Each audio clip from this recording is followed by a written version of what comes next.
TrumpCare is incredibly unpopular, epically so, and that could end up being really bad news for the Republican congressmen who voted for it. So how are they gonna respond to that potential threat to their future? Well, it turns out that they're just gonna go and lie about what's actually in the bill and try to fool you into thinking that they're not the ones who are responsible for this in the first place. And we have several examples of this, starting with Tom Price, head of Health and Human Services. So one of the problems that people have with this bill the most is the massive cuts to Medicaid that are coming. They're gonna throw far more than 10 million people off the program. So that seems like something you'd want to be clear in your position on. And Jake Tapper is gonna try to get him to be clear. Let's see if he succeeds.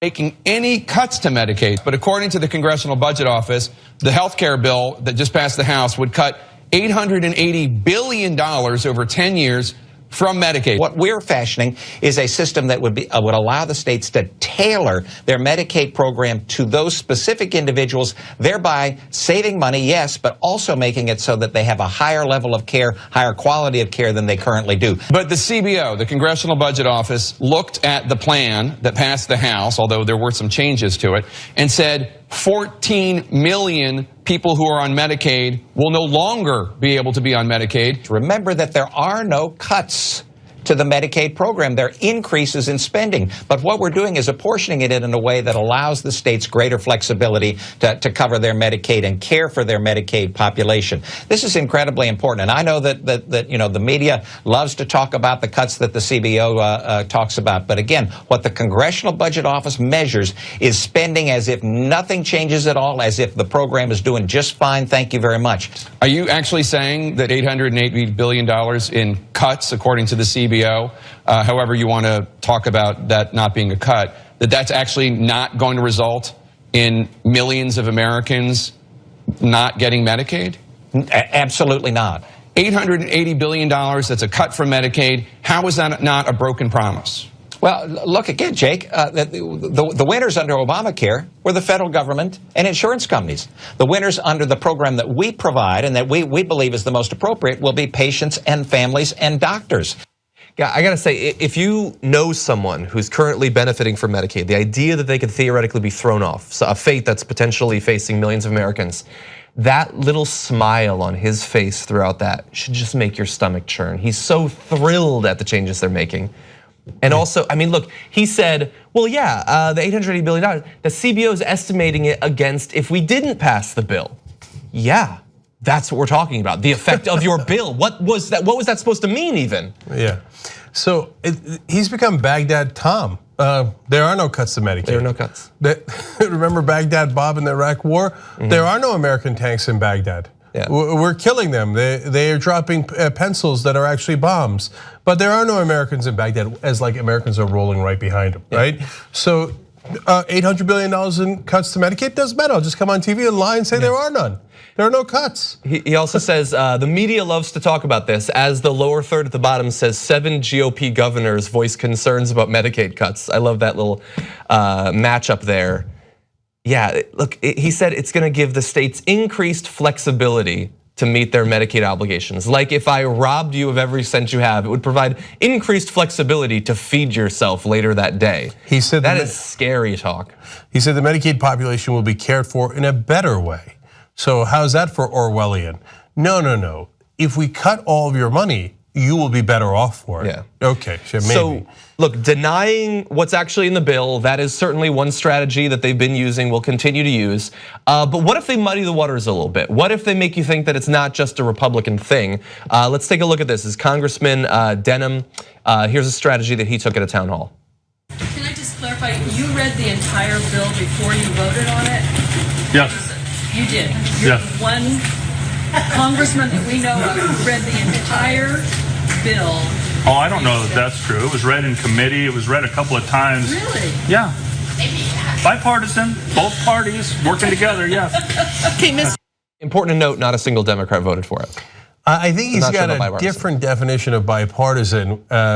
Both parties working on it together. Yeah, well, maybe you guys worked on it together and then they all voted no, which would mean that it was not bipartisan. Remember, this was one of the main lines of attacks that Republicans had against Obamacare. Well, they didn't work with us, and so they didn't reach out to us at all and they didn't get any Republican votes. Well, you didn't get any Democratic votes. You didn't And that's not even true that they work together. They didn't reach out to Democrats at all, at all. They didn't ask their opinion. They didn't make one amendment to try to get any Democratic votes. They didn't even bother trying to get Joe Manchin's vote so far. And he's ready to give it to him, right? Yeah. So he's like, oh, just give me an opportunity to give it to you. So it's just become totally Orwellian, and they figure it doesn't matter. We've been attacking the press so much, we'll just lie and then tell you that the press is lying. Exactly. And then we'll get our own knucklehead guys to vote for us.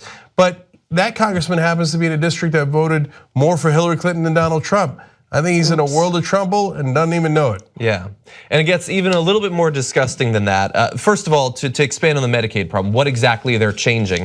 The AHCA, the Republican bill, TrumpCare, doesn't just cut from Medicaid. It turns the remaining funding into a block grant and frees states from federal requirements. This would allow states to cut benefits to children and adults, charge unlimited premiums, deductibles, and co-payments, and deny coverage to eligible individuals. And again, he described it as the previous beneficiaries were the insurance companies. Now it's the people. The people want the states to be able to charge higher deductibles and co-payments and all that, I'm sure. But then you bear in mind some of the other points, like the fact that rape and pregnancy can be considered pre-existing conditions, the way that pre-existing conditions in general can result in you paying far more for your health insurance. We're talking not just twice as much, up to 100 times or more, depending on what conditions you have.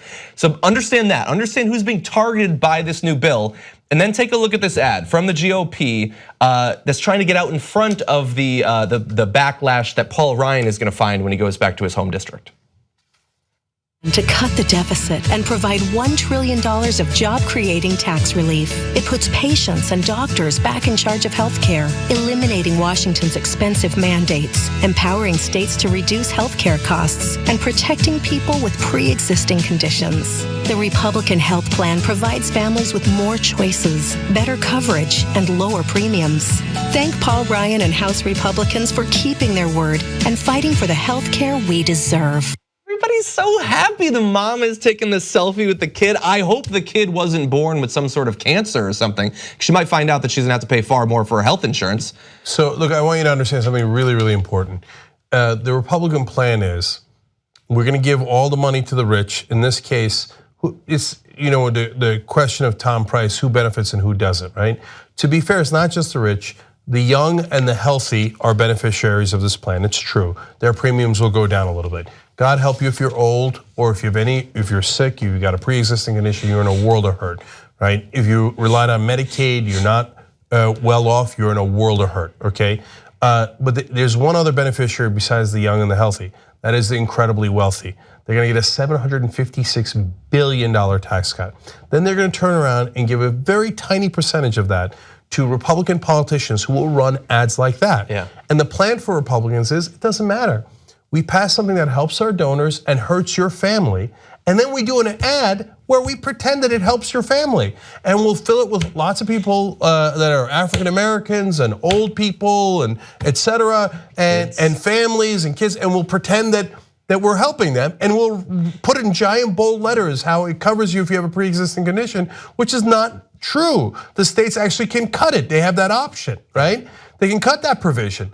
So they think it doesn't matter, we'll just buy TV ads filled with lies with our donor money, and then we'll wind up winning the elections anyway. I think because of the internet, they're in for a rude awakening. But that has been their plan for a long, long time, and that's what their plan is right now. I think in this case, I would say even without the internet, it's a stupid strategy that's going to fail, because the thing is, you can pull a lot of stuff over people in America, theoretically, but when it comes to their health care, people know how much they pay for their deductible. They know what their copayment is. They understand if they have health insurance at all. If it gets taken away from them, if their wife was thrown off of her health insurance, you can't fool them with an ad into thinking that didn't just happen. I know. If their family member dies as a result of this, I think it's going to be abundantly clear if this goes into effect exactly what effect it has, and I don't think you can. I don't think you can add it away. No, I know, but by the time that it goes into effect and the states start to take away things like covering pre-existing conditions, et cetera, it's going to be 3 years later, and they're going to think, I already won a couple of elections by tricking you before you found out how badly I pulverized your health care. Yeah. Ha ha! Too late. I already suckered you, right? So that's their MO, and they've done it for a long time here. So the question is, will you buy into it before you realize the actual real life effects, because at some point there is a reality. Yeah. And so finally, Mick Mulvaney, who's a head of Office of Management and Budget for Donald Trump, had another great line. And he says that people are going to get the affordability they deserve. In other words, if you're one of our donors, you're going to get good affordability. If you're not, you're going to get the affordability you deserve. See, he couldn't quite bring himself to lie like the rest of them and say, no, it's going to be cheaper for everybody, because he knows that ain't true. Yeah. So instead, he says it in that way that I think accidentally rubs it in your face. He basically said you'll get what you deserve from his point of view. Yes. For once they're being honest. We're not the Young Turks, you're the Young Turks. You power this show. Together, we built something amazing. We've broken stories like the Donna Brazil story the mainstream media wouldn't break. We built the studio, we built this network. It's now #1, all thanks to you guys. Let's come build it even bigger and stronger. TYTnetwork.com/join.